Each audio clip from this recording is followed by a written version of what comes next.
Hi, dual enrollment students. I am going to do the lecture for Chapter 24, Part 2, since I'm not going to be with you today because I will be at a field trip today. So sorry about that, I forgot. I thought it was for Friday, but it is actually for today. So we are going to finish up with America during World War I, where we stopped off at war propaganda the last time that we talked on Tuesday. Okay, so at first, America, when they first entered the war, till about 1918, America only played a token role in the war. It was very limited. So most of the battles um, were mostly fought by the French as well as the British, and they were just adding a little bit of troops as well as monetary funds to the effort.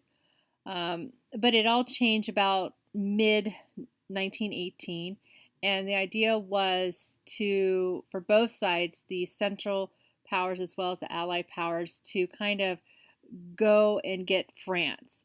So by November of 1918, there was over 2 million American soldiers in Europe. Um, there were a lot of Allied victories, which at the time kept Germany out of France, and that's what they continued wanting to do, is to keep Germany out of France and not capture France. The Second Battle of Marne was fought on July 15, 1918, and this is the turning point of World War I. It's the time that they were finally be able to push the Germans back into Belgium, and it also showed the increase of the American role in World War I increase. So by November, Germany was actually retreating all along the Western Front. Let's see. Okay, so let's move on to the Bolsheviks. This is happening in Russia. So even though Russia was a part of the Central Powers at the time, they were dealing with their own issues with the Bolshevik Revolution. So the Bolsheviks were a lot of ideologists who wanted to see change, and their guide was actually Karl Marx and the Communist Manifesto. And they produced the Revolution of 1917 due to these ideologies. Lenin, his idea was to actually take the communist ideas from the Communist Manifesto and enact them within Russia. So when he took power after the Revolution of 1917, all the fighting stopped in World War I. So Russia had pulled out of it, and they were mostly just concentrating on what was going on in Russia at the time. They signed a peace treaty with the Allied powers actually on March 3rd, 1918. It's called the Treaty of Brest-Litovsk, and it's a separate peace treaty that was different from the peace treaty that was made with Germany, which is the Treaty of Versailles. Let's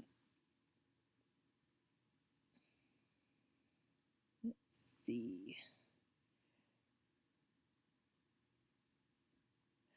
Okay. So this chapter doesn't really deal with World War I a lot. So it actually goes right into the peace plan, which is the Treaty of Versailles. Wilson's plan for peace, once they decided to sue for peace, was his 14 points.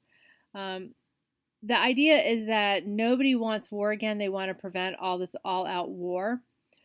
And so these are what these 14 points were. And the 14 points are open diplomacy among all the nations, freedom of the seas, which was a big thing, if you remember, during the U-boats, as well as the ideas of people that are here for market and not for war should have freedom of the seas earlier on in the war. Removing trade barriers, reducing armaments among all of the countries, self-determination for all, impartial reconfiguration of any colonial claims that any of the countries have, evacuation of Russia, of the troops, as well as the Belgium evacuation of all the troops. All of the French territory are freed from possession.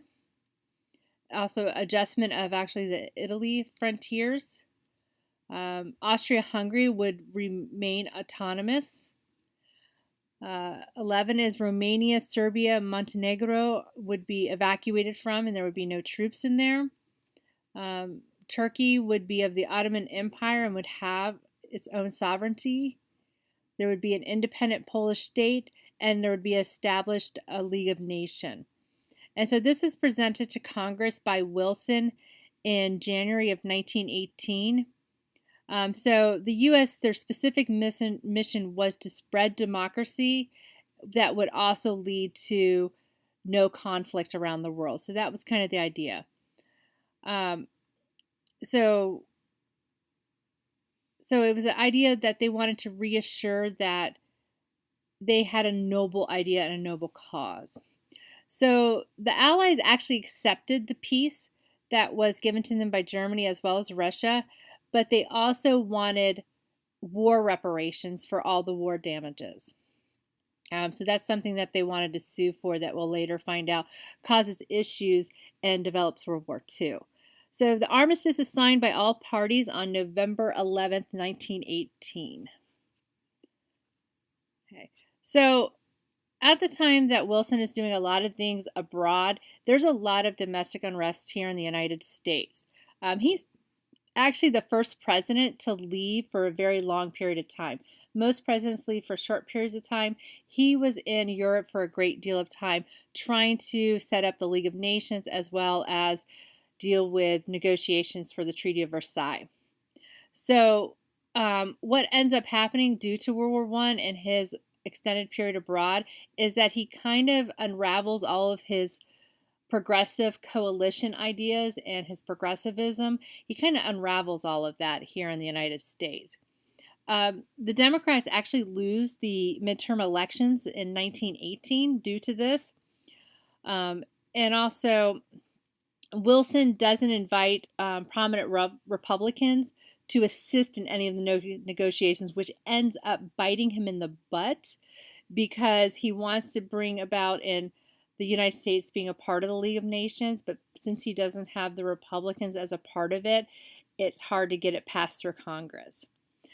So he's there doing negotiations in Paris between January and June of 1918. So he's there in Paris for 6 months, which is the longest that any president has been gone away from the country since then or prior to.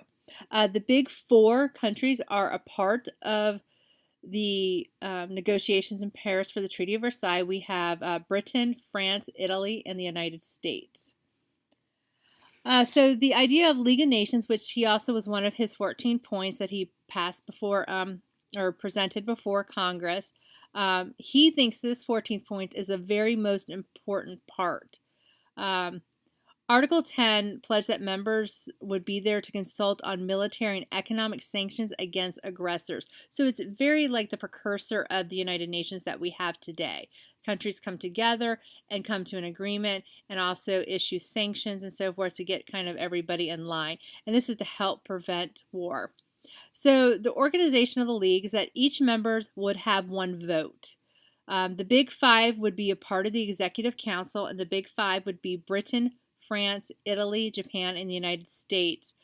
There would also be 4 other countries that would be a part of it, and the headquarters of this League of Nations would be Geneva. So on February 14th, 1919, Wilson presented to the Allies of the League Covenant before. So he presents all of the League Covenant and the setup before he goes back to the United States to present this before Congress.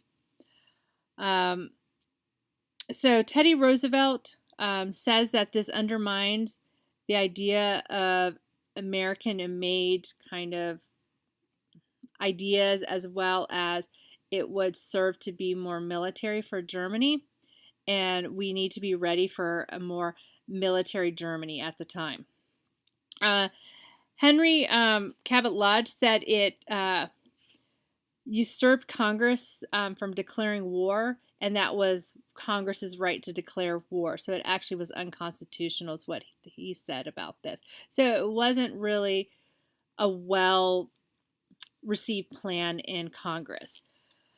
So what was decided at Paris for the Treaty of Versailles is that France really pushes for several harsh reparations against Germany, because a lot of the problems and a lot of the war was fought in France, and so there was a lot of things that happened. They wanted to take the Rhineland or Germany and demilitarize it for 15 years around the Rhineland area. And so what they decide is that France wants to cripple Germany, and Wilson agrees that Germany should accept responsibility and share some of the costs, but that Germany should not be punished so severely, because it'll end up causing problems later on down the road, in which he was correct, because this is how we get World War II. When Wilson goes back to the United States to present the League of Nations and sue for going into the League of Nations for the United States, he ends up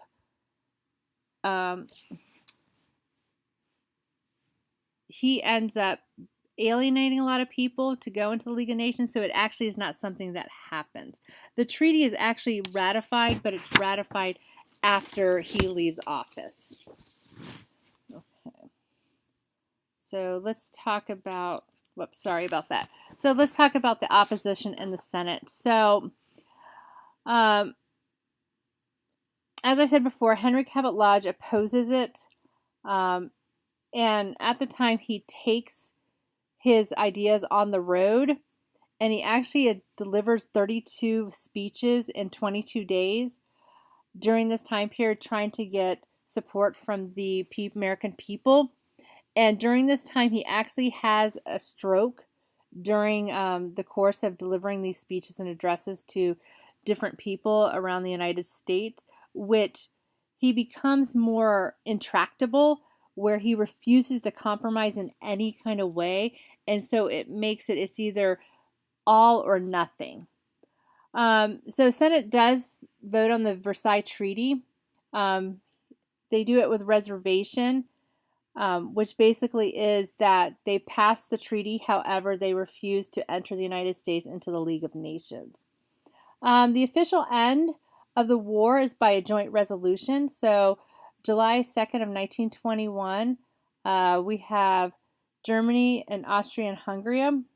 That is when the final resolution is taken place after the war ends in the Treaty of Versailles.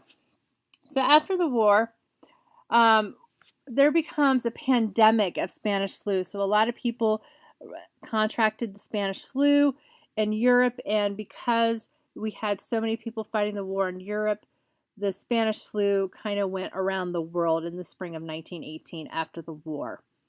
It killed a lot of people in a very small amount of time, and they say it probably would have killed more people than the actual war did, if you look at the timing of it.